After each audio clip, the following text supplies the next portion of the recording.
এই বন্ধ বটলৰ ঢাকনিখন নুখোলাকৈ আপুনি ইয়াৰে ভিতৰত পানী ভৰাব পাৰিবনে? নোৱাৰে।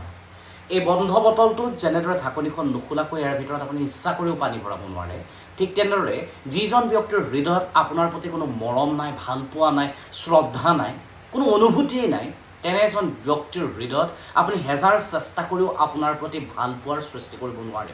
আপুনি হাজাৰ চেষ্টা কৰক, আপুনি তেওঁৰ সন্মুখত হাজাৰ বাৰ কান্দক, কিন্তু তেওঁ আপোনাৰ প্ৰতি কেতিয়াও মম গলানি নগলে। গতিকে এই বটলটোৰ উদাহৰণ অন্তত আপুনি আপোনাৰ ব্যক্তিগত জীৱনতো গ্ৰহণ কৰিব পাৰে। আপুনি আপোনাৰ চিন্তাধাৰা সলনি কৰক, পৃথিৱীখন নিজে নিজেই সলনি হ'ব।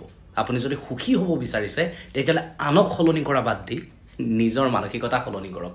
দেখিব চাৰিওফালে কেৱল সুখ আৰু সুখ। আনৰ জীৱন ধ্বংস কৰাসকলে অন্তত আমেৰিকাৰ বিখ্যাত চলচ্চিত্ৰ নিৰ্মাতা মৰ্গান ফ্ৰিমেনৰ এষাৰ কথা মনত ৰখাটো দৰকাৰ। মৰ্গান ফ্ৰিমেনে কৈছিল, যদিহে আপুনি আপোনাৰ দ্বাৰা কোনো লোকৰ জীৱন ধ্বংস কৰিছে, যদিহে আপুনি আপোনাৰ দ্বাৰা কোনো লোকৰ সপোন নষ্ট কৰিছে, তেন্তে মনত ৰাখক সেই কাৰ্যক আপুনি এটা লোন হিচাপে গ্ৰহণ কৰক। আপোনাৰ জীৱনলৈ কিস্তি হিচাপে তেওঁৰ অভিশাপবোৰ আহিব, আৰু সেই কিস্তিয়ে আপোনাৰ সপোন, জীৱন, অতীত, বৰ্তমান, ভৱিষ্যত সকলো ছাৰখাৰ কৰি পেলাব।